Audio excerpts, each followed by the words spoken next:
Ar tenais jaunieji įgulos nariai sėdi? Taip, čia sėdi mano anūkai ir visi buriuoja. Jau su optimistais buriuoja dabar. Ir kaip jiems sekasi? Nu, taip, pirmas sezonas. Žiūrėsim, kaip seksis toliau. O kada jau plauks ant tekylos? O gal jau ir plaukia kartais? Nu, dar ne. Bet ateis tas laikas. Taip, žinoma, kad. Kadangi pats turbūt negaliu sakyti, kad esu labai kietas buriuotojas ir kaip pavyzdys, kad negaliu pritraukti labai kietos chebros aplinkui save, kad kartu plauktume. Aš iš esmės rinkdamas įgulą buvau orientuotas į jaunimą. Tai per buriavimo mokyklą ėjome, po to per pažįstamus keli jaunuoliai atsirado. Tai pavyzdžiui, Gedas ir Arūnas, jie su manim plaukė nuo 17 metų, jiem jau dabar 23. Tai tokie užauginti kaip ir gaunasi. Tada Arūno sesė atėjo pas mus šiemet jau plaukia.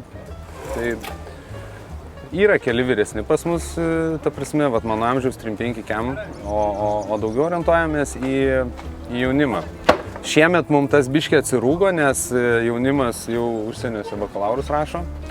Pavasaris buvo labai sunkus, nebuvo kam dirbti, nebuvo kaip pasiruošti, bet kažkaip išvažiavom. Ir jo, kai pradėjom buriuoti į mane kreipėsi jūs.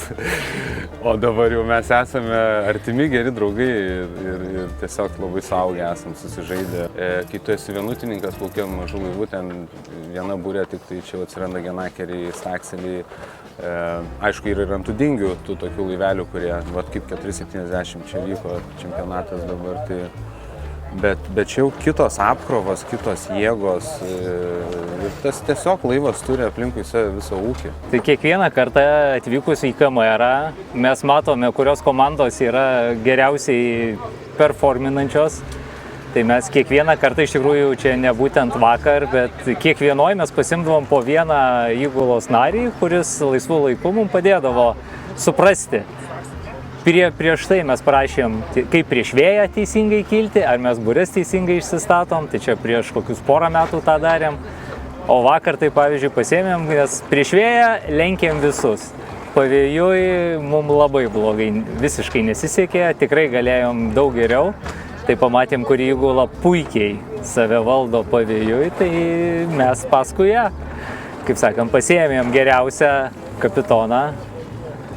Ir mums jisai tikrai daug davė žinių. Svarbiausia, KMR niekas negaili pasidalinti savo įgūdžiais. Tikrai nei vienas. Ir čia atsiranda didžiulis ryšys, realiai dėl ko ir atvažiuoji tu čia. Tai jeigu mes tiesiog plaukiojam savo platų taurėje, tai mes ten daugiau mažiau konkurentai tokie esam. O čia mes esame, aš kaip įsivaizduoju, tai draugai. Draugai čia niekas negaili kažko pasidalinti. Tai va čia realiai vien dėl to verta. Tiesiog nusipirkom laivą ir bandom suprasti, kaip jisai plaukia, ką su juo galima nuveikti.